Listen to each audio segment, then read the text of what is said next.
ये दुनिया दुनिया आई टेल यू बड़ी जालिम है दुनिया। बहुत बुरा करती है अच्छे लोगों के साथ। स्वामी विवेकानंद, सोक्रेट्स या फिर भगत सिंह का एग्जाम्पल लें तो उन सभी लोगों ने सत्य के मार्ग पर काफी सारी यातनाओं को भी सहा। अगर हम उस मार्ग पर जाएंगे तो हमें भी समाज की तरफ से बहुत विरोध मिलेगा, जैसे आपको भी काफी विरोध मिलता है समाज की तरफ से। इसीलिए तो मैं थोड़ा, कोई 20-25 में ही सिधार गए, कोई 90, 100, 120 भी जिए। लाउत्जू तो कहते हैं पैदा ही हुए थे 84 के। उदाहरण हर दिशा से हैं, पर तुम चुन चुन के वही लाओगे। सुकरात मरा ही नहीं। सुकरात ने मरने के 2000 साल बाद आकर के यूरोप को पुनर्जीवित कर दिया। इनको नहीं मार सकते तुम। यातना दे लो कि जहर दे लो कि बाण मार दो, गोली मार दो, कुछ कर दो, सर काट दो।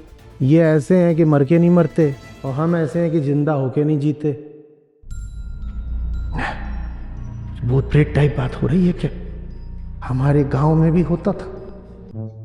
मतलब सर कोई सूत्र ताकि वो। आचार्य जी खुद ही बता दो कि वो गुप्त बात कौन सी थी, मैं लिख दूं। बड़े नटखट है रे किशन का दिल, क्या करे यशोदा मैया।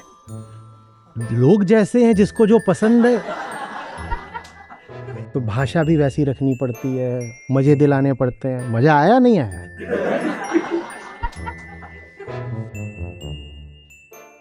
Good evening sir. सर मेरा क्वेश्चन ये है कि अगर हम महापुरुषों का एग्जांपल लेते हैं, for example Swami Vivekananda, Socrates या फिर भगत सिंह का एग्जांपल लें तो उन सभी लोगों ने सत्य के मार्ग पर काफी सारी यातनाओं को भी सहा, शारीरिक यातनाओं को भी और अनेक प्रकार की यातनाएं। ऐसी यातनाओं पर कैसे और क्या अवलोकन करें, क्योंकि उससे एक डर तो रहता ही है कि अगर हम उस मार्ग पर जाएंगे तो हमें भी समाज की तरफ से बहुत विरोध मिलेगा, जैसे आपको भी काफी विरोध मिलता है समाज की तरफ से। वो रो रहे थे क्या? वो रो रहे थे? तुम क्यों रो रहे हो? उन्होंने वो यातना वगैरह जो भी थी सह भी ली, तब भी नहीं रो रहे थे। तुम खरोच भी लेने को तैयार नहीं हो, पहले से रो रहे हो। हम्म? तुम पहले से रो रहे हो, ये क्या है? क्या चाहते हो? और फिर यातना बाहर से दी जाती है तो कई बार सार्वजनिक हो जाती है, सबको दिख जाता है। कुछ भी कर दिया, पत्थर मार दिया, जहर दे दिया, जो भी था, बदनामी कर दी, इल्जाम लगा दिया, पैसे लूट लिए, ये सब, ये चीजें बाहर ही होती हैं, दिख जाती हैं। तुम्हें ये कैसे पता कि उनके भीतर भी यातना थी? यातना बाहर से दी गई ये तो चलो तुम्हें दिख गया, यातना उनके भीतर घुस गई ये तुम्हें कैसे पता? और तुम्हें तो ना बाहर से मिली है ना भीतर घुसी है, तुम क्यों रो रहे हो?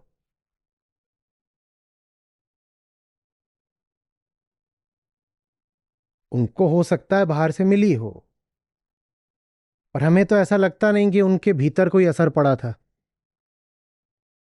हम्म? भीतर असर पड़ा नहीं तो ना वो बिलखते नजर आए, ना माफी मांगते नजर आए, न पछताते नजर आए कि हाय हाय ये हमने क्या कर दिया कि हमारी दुर्दशा हो गई। ऐसा कहीं मिलता है? क्योंकि यातना उनके भीतर पहुंचने ही नहीं पाई। बाहर जिनको जो करना था करा होगा। क्या पता कि भीतर हो, मस्त हो, मौज में हो, कबड्डी खेल रहे हो, तुम्हें कैसे पता? तुम्हें कैसे पता? आनंद के अधिकारी हो। और खड़े कहाँ हैं? बाहर बाहर, मौत के सामने तुमको बाहर बाहर दिखाई देगा कि अरे अरे, मौत, मृत्यु तुल्य यातना मिल रही है इनको। यहाँ भीतर भीतर क्या चल रहा है? मस्ती चल रही है। हम्म?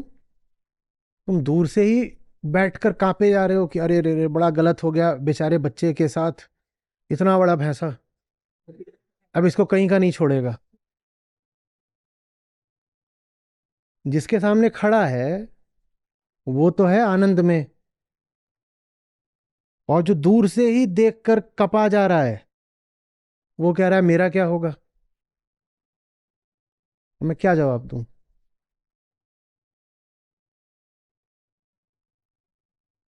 और उदाहरण भी वही चुन चुन के लाते हो कि यातना मिली। श्री कृष्ण को कौन सी यातना मिली है? पर वही चुन चुन के लाए कि जिनके साथ बुरा हुआ था, ताकि क्या कह पाओ, ये दुनिया, दुनिया आई टेल यू बड़ी जालिम है दुनिया, बहुत बुरा करती है अच्छे लोगों के साथ। इसीलिए तो मैं थोड़ा कमीना हूं। आई टेल यू दिस दुनिया। चुन चुन के वही उदाहरण उठाए हैं जहां रेलम पेल हुई है। भारत में तो नहीं होता है, हमें तो नहीं पता है कि उपनिषदों के ऋषियों को सूली पे टांगा था। हुआ था क्या? नहीं हुआ था। कभी होता भी है, कभी नहीं भी होता। हर दिशा से उदाहरण है।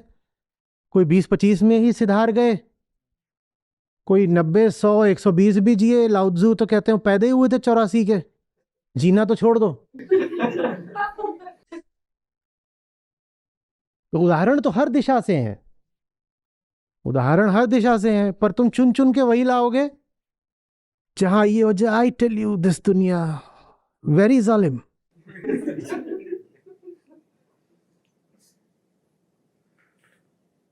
सीधा पेड़ ही जल्दी कटता है। That's why I am the crooked finger.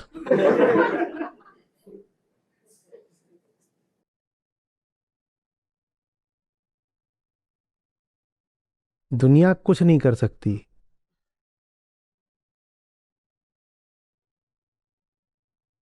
दुनिया उसी का कुछ कर सकती है जो दुनिया के आगे लार टपकाता हो।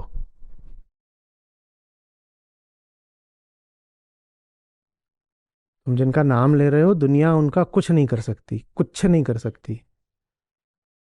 और जो बच बच के चलते हैं, गुलामी में सजदा करते हैं, उन्हीं को अच्छे से धुनती है दुनिया।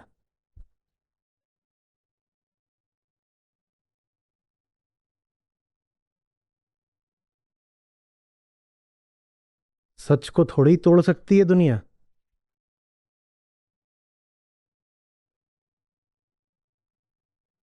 हाँ, तुम बिकने को तैयार हो तो गुलाम तो सदा से पीटे जाते रहे हैं।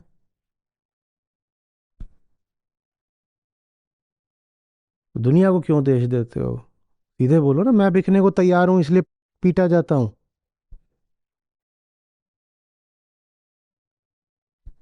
ये सब बातें कह मत देना महापुरुषों के बारे में। बेचारे विवेकानंद, बेचारे सुकरात, बेचारे सुकरात, ये क्या है? तेरेसा माने पुनर्जन्म होता है, पुनर्जन्म।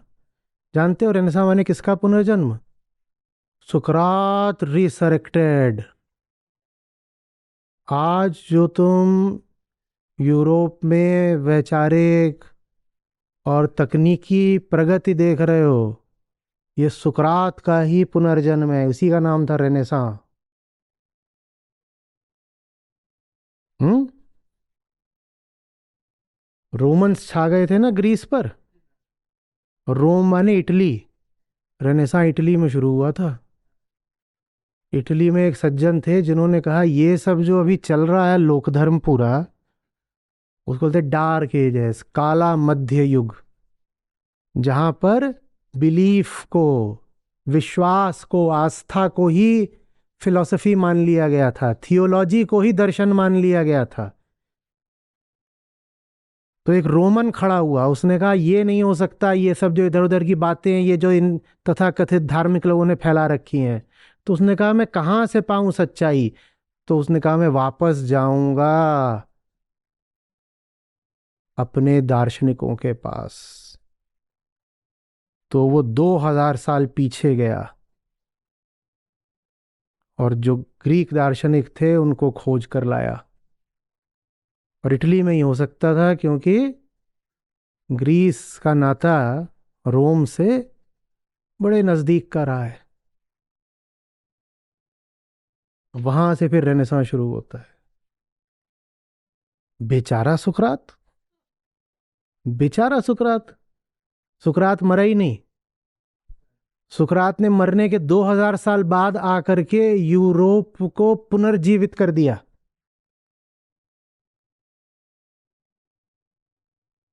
और तुम कह रहे हो कि यातनाएं दे दी सुकरात को।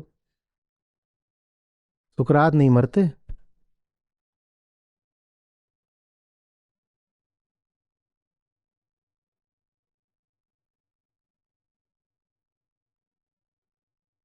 आ रही बात समझ में? तो ये बेचारा बेचारा मत करा करो कि दुनिया, आई टेल यू, सो जालिम। That poor old man Sukrat, that या द अगली फेलो। बहुत बुरा हुआ, बहुत बुरा हुआ। उनके साथ नहीं होता बुरा, और मार दो, वो नहीं मरते।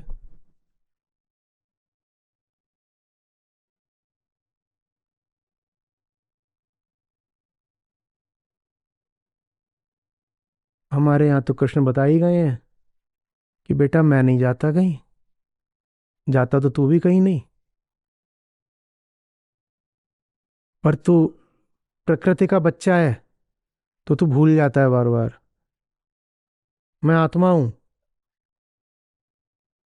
मुझे सब याद रहता है। मैं बार बार नया रूप लेकर आता हूं। मरने का सवाल ही नहीं पैदा होता। मूर्ख हैं जिन्हें लगता है कि कृष्ण को बाण लगा था और मर गए।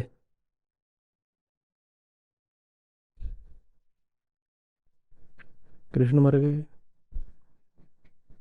वो हर समय, हर युग में, हर जगह एक अलग रूप लेकर के, काल सापेक्ष रूप लेकर मौजूद रहते ही हैं। न कृष्ण को कहीं जाना है, न अर्जुन को कहीं जाना है। इनको नहीं मार सकते तुम।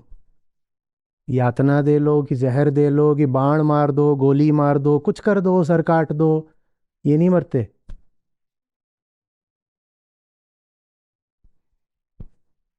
ये ऐसे हैं कि मर के नहीं मरते, और हम ऐसे हैं कि जिंदा होके नहीं जीते। गलत हो गया झुन्नू के साथ। सोचो, मरने के 2000 साल बाद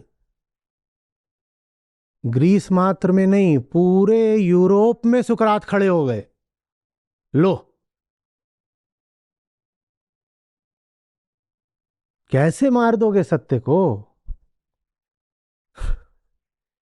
हर बच्चा जो पैदा होता है वो मम्मी के लिए नहीं रो रहा है, वो बड़ी मम्मी के लिए रो रहा है।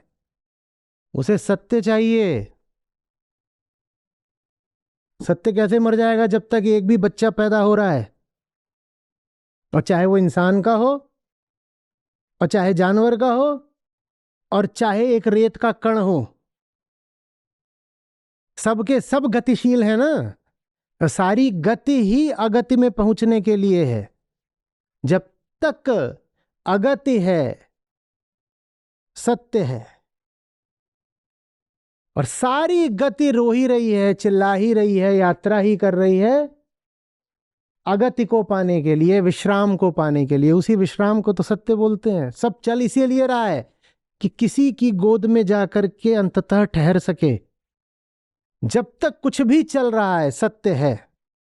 सत्य ना हो तो किसकी खातिर चल रहा है ये सब? ये बेचारा बेचारा कि अरे बहुत बुरा करती है दिस जालिम दुनिया। आप लोग पुनर्जागरण पुनर्जागरण बोलते हो।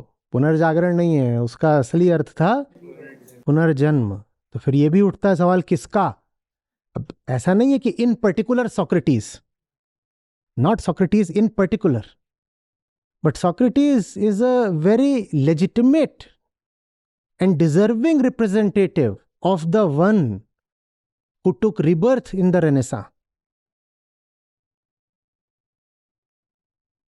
क्योंकि क्या मरा था? दर्शन की जो पूरी प्रक्रिया थी ग्रीस में, उसके समाप्त होने पर क्या मरा था? विचार ही मरा था। सत्य की खोज ही मरी थी कि हम जानना चाहते हैं, हम जिज्ञासा करना चाहते हैं, हम प्रश्न पूछना चाहते हैं, आओ बात करें, हम समझना चाहते हैं। ये सब मरा था। इसी से क्या आ गया था? थियोलॉजी। विश्वास करो कि ऐसा था, गॉड ने ये किया, ये किया, ये किया, मान लो, सर झुका दो। और उसके कारण दुर्गति हो गई यूरोप की। दुर्गति हो गई तो फिर 2000 साल बाद फिर रेनेसां हो जाता है। सत्यम सत्यम पुनः पुनः। तुम्हें जब लगता है कि वो चला गया, वो लौट के आता है पुनः पुनः।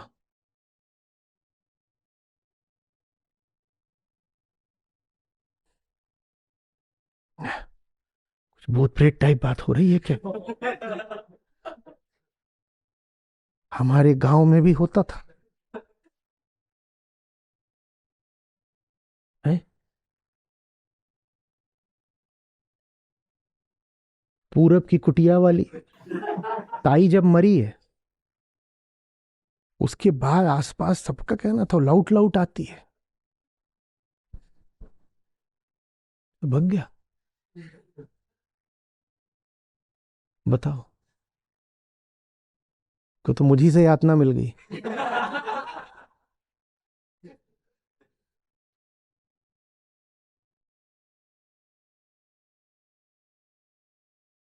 सर आई यहीं पर हूँ सर।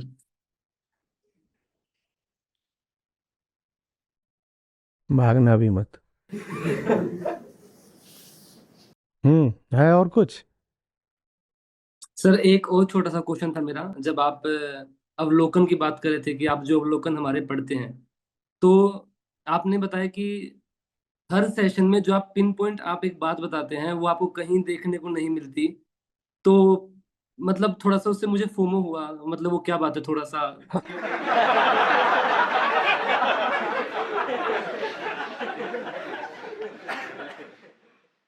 मतलब आगे के लिए कोई सूत्र ताकि हम उसको पकड़ पाए, मतलब कोई सूत्र अगर आप बताएं तो। बड़ा नटखट है रे किशन का भैया, क्या करे यशोदा मैया। आचार्य जी चीटिंग करा दो, खुद ही बता दो कि वो गुप्त बात कौन सी थी, मैं लिख दूं। और बहुत होंगे इस वक्त ठीक जो एकदम तैयार हो गए होंगे।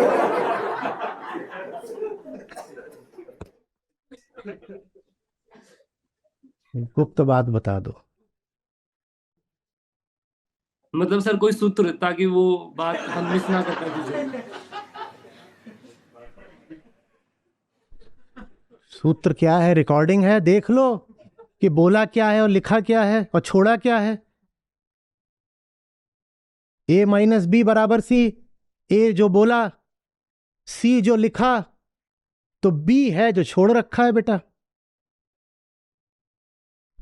और उसमें और भी है, डी भी है। ए माइनस बी प्लस डी बराबर सी। डी वो है जो बचा रखा है, जो मैंने बोला ही नहीं पर तुमने लिखा।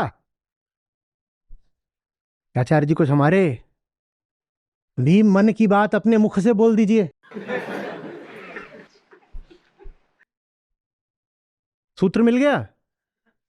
सूत्र माने फॉर्मूला ही होता है ना।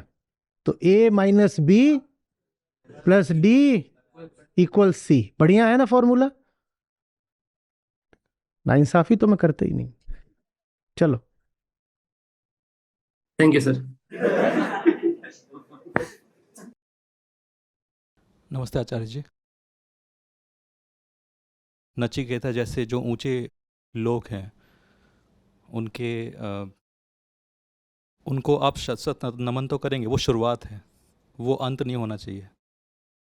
मैं आज के कॉन्टेक्स्ट में थोड़ा व्यवहारिक तल पे बात करना चाहूँगा कि समझ लीजिए जैसे आज एक युवा जो स्कूल में हो सकता है या जो कॉलेज में जा रहा है, जो आज के समय में अलग अलग लोगों से इन्फ्लुएंस्ड है, टीचर्स हो सकते हैं, सीनियर्स हो सकते हैं, या आज के समय में टेक्नोलॉजी के माध्यम से आज बहुत सारे नए नए लोग भी उसको मिलते हैं।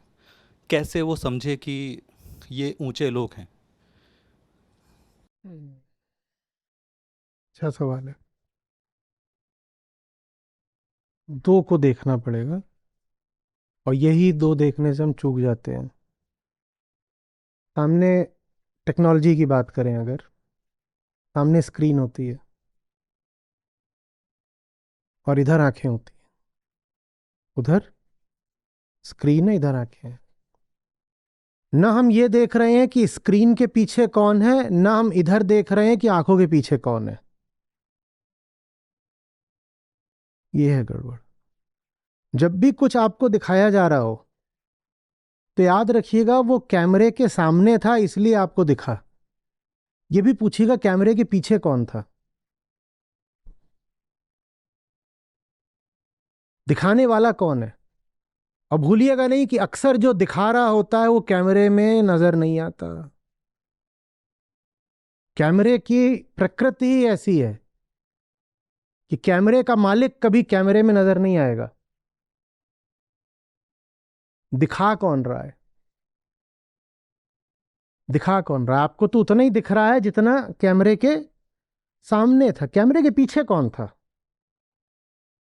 और मैं पीछे कौन से का अर्थ नाम जानना नहीं होता कि कैमरामैन का नाम बता देना। वो कैमरामैन का नाम तो बता ही देंगे, बाद में क्रेडिट्स में आ जाएगा नाम, कैमरा ये स्टाफ क्रू आ जाएगा। कुछ और कह रहा हूं मैं, क्या कह रहा हूं, नीयत क्या थी। ये जो दिखाया जा रहा है, इस दृश्य का केंद्र क्या है, किस उद्देश्य से आपको ये बात बताई जा रही है, उसको कह रहा हूं कि कैमरे के पीछे कौन है। ये सूत्र है। क्योंकि जो हमारी चेतना पर हमला आज हुआ है वो एक अर्थ में नया है बिल्कुल। ये टेक्नोलॉजी पहले थी ही नहीं। और इसने जो हमारी अपने अभी जो आज की युवा पीढ़ी जेनजी उसकी बात करी, तो इनको कहते हैं कि इनकी एल्गोरिथमिक कॉन्शियसनेस हो गई है।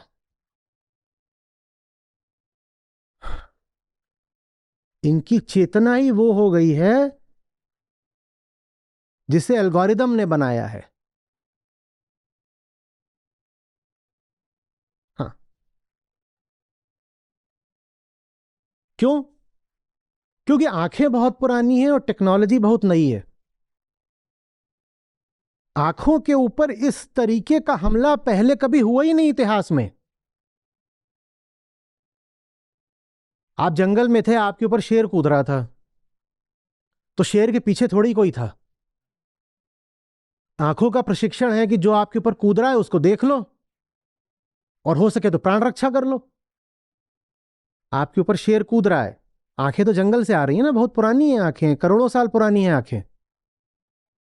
तो आंखों का जो पूरा विकास हुआ है, जो उनकी यात्रा रही है, वो बस वो देखने की है जो सामने है। उनका ये प्रशिक्षण ही नहीं है इवोल्यूशन में कि वो उसको भी देख पाए जो सामने वाले के पीछे है। तो आंखें बस स्क्रीन को देख पाती हैं। कैमरे के पीछे कौन है ये आंखें नहीं देख पाती। पर अब ये टेक्नोलॉजी आ ही गई है तो हमें अपनी आंखों को प्रशिक्षित करना पड़ेगा। ये आज का अध्यात्म है, स्क्रीन के पीछे देखने के लिए, स्क्रीन के पीछे देखने के लिए। आपको कभी भी कोई भी कुछ भी दिखा रहा हो, सदा ये पूछिए इसके पीछे कौन है, इसके पीछे कौन है।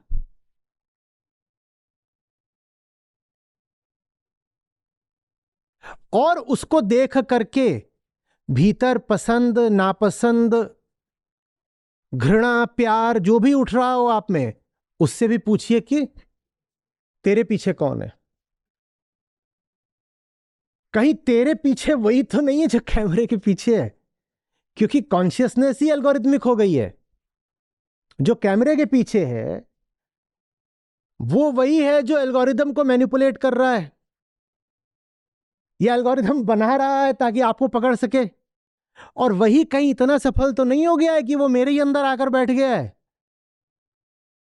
क्योंकि ये सारी मीडिया चाहती तो यही है ना कि ये आपका केंद्र ही बन जाए। आप किसी चीज को पसंद कर रहे हो, अपने आप से पूछो कहीं ऐसा तो नहीं कि इसको पसंद करना चाहिए ये भी मुझे उसी ने सिखाया है जिसने मुझे ये दृश्य दिखाया है।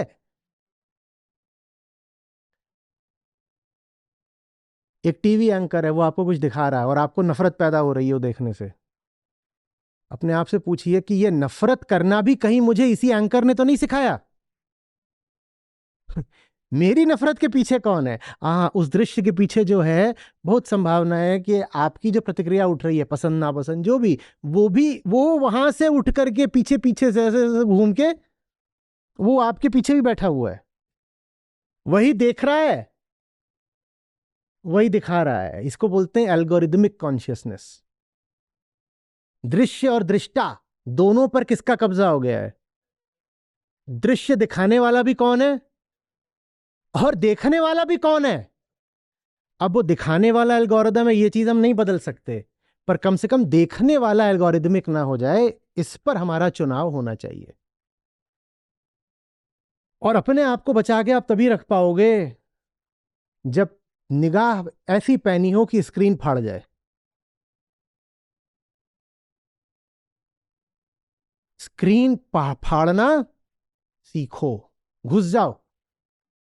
वहां कोई बैठा है बहुत शातिर जो कैमरे के सामने नहीं आना चाहता। कैमरे के सामने तो आमतौर पर कठपुतलियां खड़ी कर दी जाती हैं।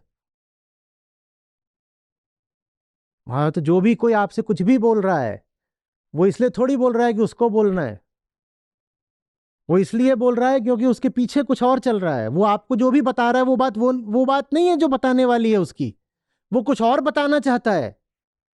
वो आपसे जो भी कह रहा है उसके पीछे मंसूबा उसका कुछ और है। वो मंसूबा पैसे कमाना हो सकता है, वो मंसूबा कुछ कुछ भी हो सकता है, पर वो मंसूबा वो तो नहीं है जो आपको प्रतीत हो रहा है, बिल्कुल भी नहीं है। आपको लग रहा है वो आपको हंसाने आया है, आप कोई वीडियो देख रहे हो या रील वील देख रहे हो, कुछ देख रहे हो, वहां कोई आपको हंसाने की कोशिश कर रहा है, सचमुच उसमें ऐसी करुणा जगी है कि आपको वो खुशी देना चाहता है, सचमुच कुछ और चल रहा है वहां।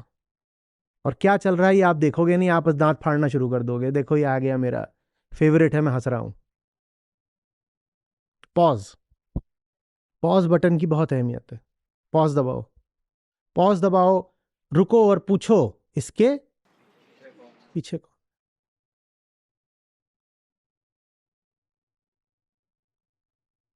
और जब भीतर अपने बड़ा भाव उठने लगे तो फिर पॉज दबा के पूछो मेरे पीछे कौन है। दोनों बातें, उसका मालिक कौन है ये भी पूछो, मेरा मालिक कौन है ये भी पूछो। ये व्यवहारिक लग रहा है? हो पाएगा? या ये भी अभी ऐसा लग रहा है कि ज्यादा कॉन्सेप्चुअल है? क्योंकि मैं सोच रहा हूँ कि स्कूल के लेवल के जो बच्चे होते हैं उनकी शायद चेतना भी शायद उतनी विकसित नहीं हो पाती है कि वो इतनी जो गूढ़ बातें हैं, ये सूक्ष्म बातें हैं, इनको वो समझ भी पाएँ कि कैसे कैमरे के पीछे ये तो मैं आपको समझा रहा हूं। बच्चे को जब बताना है तो बहुत आसान है। बेटा हर मिनट पर पॉज करके बस ये पूछ लो कि ये प्रोग्राम जो आप देख रहे हो, टीवी प्रोग्राम या सोशल मीडिया जो भी आप देख रहे हो, वो किसने बनाया? क्या मूवी आप देख रहे हो, जिसने बनाई है ना, उसका उद्देश्य, एजेंडा, डिजायर क्या है? ये जरूरी है ना पूछना। आप एक मूवी देख रहे हो, आप ये और कुछ ना हो, यही हो कि पैसे बनाने हैं उसको, तो भी ये अपने आप को बता के रखो कि उसने ये आपको जो भी दिखाया है इसलिए दिखाया है ताकि उसके पैसे बन जाए। और कई बार जो उद्देश्य होता है वो और ज्यादा कुटिल होता है, घातक होता है, सिनिस्टर होता है। तो उसको भी देखने की कोशिश करो कि ये सब जो है दिखाया जा रहा है, ये क्यों दिखाया जा रहा है मुझे, क्यों? एक डायलॉग है, वो इस तरीके से क्यों बोला गया, वैसे क्यों नहीं बोला गया? कई बातें हैं जो बोलनी चाहिए थी पर वो नहीं बोली, और एक बहुत छोटी सी बात थी उसको बहुत ज्यादा बोला, वजह क्या है ना? क्रिटिकल थिंकिंग, बह नहीं जाना है, पॉज बटन दबाना है, बहना नहीं है। पॉज, पॉज बटन बहुत कीमती होता है। ये तो हम कह सकते हैं बच्चों से कि बेटा रुक करके ये एक बेसिक क्वेश्चन पूछा करो, जो कोई मुझे ये दिखा रहा है वो चाहता क्या है, वो क्या चाहता है? कोई आपको मैच ही दिखा रहा है, वो क्या चाहता है? कोई आपको क्यों दिखाएगा मैच? बहुत साधारण सा सवाल है। आपको टीवी में मैच दिखाया जा रहा है, क्यों दिखाया जा रहा है? ये अजीब लगेगा, पर जितना सोचोगे उतना कम अजीब लगेगा। ये बहुत सेंसिबल क्वेश्चन है। कोई आपको क्रिकेट मैच दिखा रहा है, क्यों दिखा रहा है? वो आपसे प्यार करता है, क्यों दिखा रहा है? क्यों दिखा रहा है? वो आपको मैच दिखाई नहीं रहा है। मैच बहाना है एड्स दिखाने का। आपके घर अखबार आता है, इतने सारे उसमें पेज रहते हैं, पर वो 10-15 रुपए का होता है, कितने का होता है? हाँ, और सस्ता होता है। तो इतना सारा कागज कोई इतने सस्ते में क्यों दे गया है? वो आपसे बहुत प्यार करता है? नहीं, क्योंकि उसने आपके घर में बहुत सारे विज्ञापन पहुंचा दिए हैं। खबरें बहाना है आपके घर विज्ञापन पहुंचाने का। कोई भी मुझे कुछ बता रहा है, दिखा रहा है, सुना रहा है, पढ़ा रहा है, तो क्यों पढ़ा रहा है ये पूछिए ना। ये इसमें क्या कठिन है बच्चों को समझाना? क्या कठिन है? Yes, critical thinking I think मेरे ख्याल से एक बहुत ही मजबूत मापदंड हो सकता है ये समझने का किसी को भी कि वो ऊंचे हैं या बस वो दिखाए जा रहे हैं कि वो ऊंचे हैं। क्या इसके अलावा कोई और भी मापदंड हो सकते हैं जिससे समझ पाएँ कि देखिए, जब सारा खतरा उसी से है जो दिखाया जा रहा है, तो जो दिखाया जा रहा है उसी को छेदना पड़ेगा। आज के समय में सारा खतरा इंफॉर्मेशन की अबंडेंस से है, और इंफॉर्मेशन को ही वेपनाइज करके आपको गुलाम बनाया जाता है। जो जो चाहता है वो आपको दिखा देता है।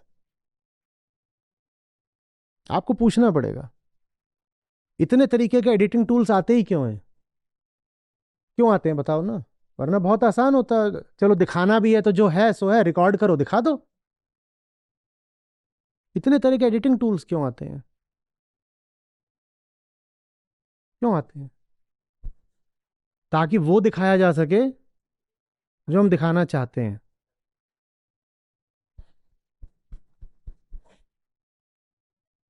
तो जहां एडिटिंग हुई है बेटा, उसमें बहुत बहुत बहुत सतर्क रहना। लाइव में अपेक्षाया हो सकता है कम खतरा हो, एडिटिंग में तो बहुत बहुत खतरा है। पूछो अपने आप से, अच्छा इसमें कुछ एडिट हुआ है, इसको ऐसे ही क्यों एडिट किया है, वैसे एडिट क्यों नहीं किया है? हर छोटी से छोटी बात पूछो। जो बोल रहा है वो बहुत तेजी से बोल रहा है, वो रुक क्यों नहीं रहा है? वो नहीं रुक रहा तो मैं रुकूंगा, पॉज। वो रुक इसलिए नहीं रहा क्योंकि वो नहीं चाहता कि आप सोच पाओ। वो नहीं चाहता कि आप उसकी बात को क्रिटिकली एनालाइज कर पाओ। तो इसीलिए वो 15-20 मिनट में अधिक से अधिक अपना वीडियो बना के गायब हो जाएगा, ताकि आपको बीच में सोचने समझने का मौका ही ना मिले। ये बातें पकड़ने की हैं, यही इंटेलिजेंस है।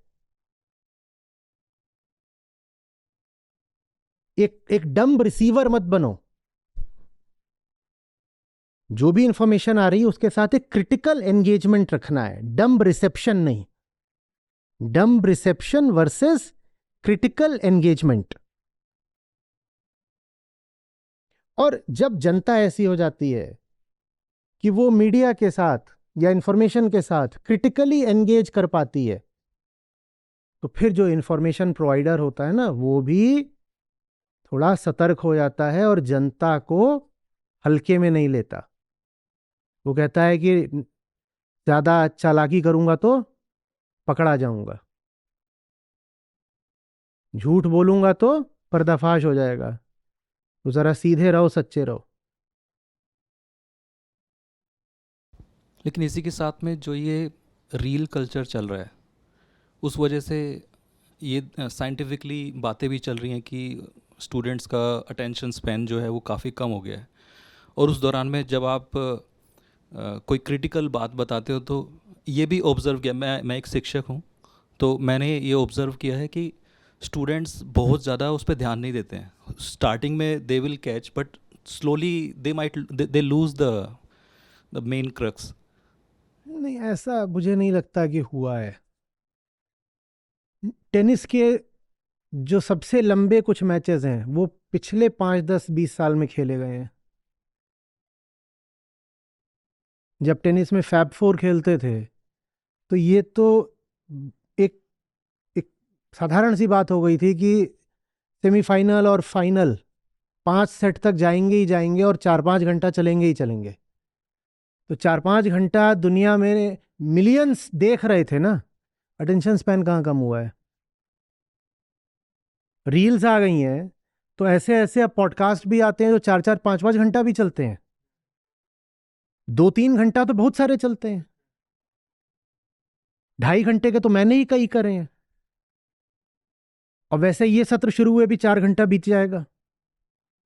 मुझे तो नहीं लगता कि अटेंशन स्पैन इतना कम है। हमें भी सुनने वाले आधे से ज्यादा तो जेंजी में ही आएंगे। किस किस उम्र तक आते हैं जेंजी में? 30 तक, 28 तक। तो मुझे लग रहा है हमारी 2/3 जनता 28 से नीचे की होगी। 10 बजे से लेकर के कई बार, अब एक तो अभी ही बज रहा है, तो 3 घंटे तो अभी ही हो रहे हैं। दीपोत्सव में कितने लंबे सत्र चले थे? 5-5 घंटे भी चले थे, कई बार 6 घंटे भी हुए हैं, बहुत बार 8-8 घंटे भी सत्र चले हैं। सुनते हैं लोग, सुनते हैं। देखिए, ये एक फॉर्मेट है। 1 मिनट में कुछ बता देना, वो एक फॉर्मेट है, इससे ज्यादा कुछ नहीं है। वो फॉर्मेट पहले भी रहा है। हम जब सूत्र वगैरह बोलते हैं तो सूत्र का मतलब ही क्या होता है? ब्रेविटी, संक्षिप्तता। एफोरिज्म माने और क्या होता है? कि बात एकदम संक्षेप में बता देनी है। तो आज से 1000 साल पहले भी इस बात की जरूरत समझी गई थी कि जो कहना है उसको बिल्कुल छोटे में कह दो, नहीं तो लोग सुनेंगे नहीं। साथ ही साथ जब आप लोगों का दिल जीत लेते हो तो वो 4-4 भी घंटे सुन लेंगे। क्यों नहीं सुनेंगे? देखने वाले अभी अभी वनडे मैच आता है तो पूरा दिन देखते हैं क्रिकेट में, और टेस्ट मैच आए तो 5 दिन भी देख लेते हैं। देख लेते हैं ना। ये तो बात इस पर है कि दिल आ गया है कि नहीं आ गया है। पहले क्या होता था कि समस्या शायद दूसरी हो सकती है। पहले ये जो जवान पीढ़ी थी, इन पे डंडा चल जाता था तो इनका अटेंशन नहीं भी होता था, तो ये ऐसे बैठ करके दिखा देते थे कि अटेंशन है। होता पहले भी नहीं था। अब थोड़ी स्वच्छंदता आ गई है, तो अब अटेंशन नहीं होता तो उठकर चल देते हैं। तो उठकर चल देने को हम कहते हैं कि अटेंशन डेफिसिट है। ये अटेंशन डेफिसिट है या अटेंशन स्पैन छोटा हो गया है? ऐसा कुछ हुआ नहीं है। जहां पर मतलब प्यार तो बहुत आगे की बात है, जहां पसंद भी कुछ आ जाता है गहराई से, वहां पर घंटों घंटों बैठते हैं, मौज में बैठते हैं। या फिर हो सकता है कि कंटेंट, जैसे आपने अभी क्रिकेट मैच का एक एग्जांपल लिया, क्रिकेट मैच को देखना, उसमें बहुत ज़्यादा आपको माइंड से बहुत ज़्यादा चीज़ें प्रोसेस नहीं करनी है, आपको पहले से पता है। लेकिन अगर आप एजुकेशनल कंटेंट, जो शायद पहली बार आपको कुछ चीज़ें बताई जा रही हैं, उसमें शायद हो सकता है कि उसमें अलग तरीके से हाँ, बताना पड़ेगा, वो शायद उसमें फ्री है कि उसको आप अलग तरीके से समझाओ, एंगेज करना पड़ेगा, यस। दूसरे तरीके से बताना पड़ेगा। आज से पहले कोई आध्यात्मिक शिक्षक अपनी मेज पर सुअर रखकर बैठा है?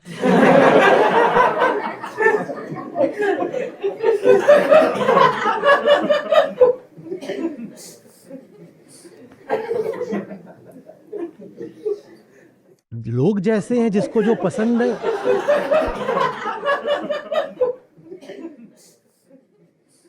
अभी मैं आपसे बिल्कुल संस्कृतनिष्ठ हिंदी में बात करना शुरू कर दूं, ऐसे 5 ऊँगते हैं, 50 गिरेंगे, 100 के गिरेंगे। तो भाषा भी वैसी रखनी पड़ती है, मजे दिलाने पड़ते हैं। मजा आया नहीं आया?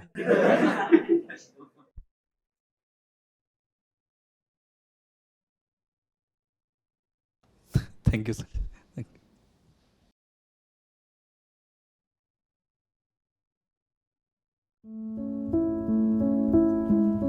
नमस्ते, मेरा नाम रविंद्र है और मैं काठमांडू नेपाल से हूँ। और मैं गीता समागम से जुड़ा हुआ 18-19 महीना हो गया है। और इससे पहले जब मैं धर्म के बारे में पूछता था तो वो मान्यता होता था, और जो एक परंपरा होता था उसी को धर्म बोलते थे। लेकिन जब मैं गीता सत्र से जुड़ा तो ये समझा कि समझना ही धर्म होता है। और मैं और भी चीज़ जैसे नेपाल आर्थिक रूप से उतना संपन्न तो नहीं है, लेकिन जिस तरह धर्म के नाम पर जितना पैसा खर्च कर रहा है हमारे समाज में, देश में, वो ठीक नहीं है धर्म के नाम पे। तो इसीलिए समझना ही धर्म है।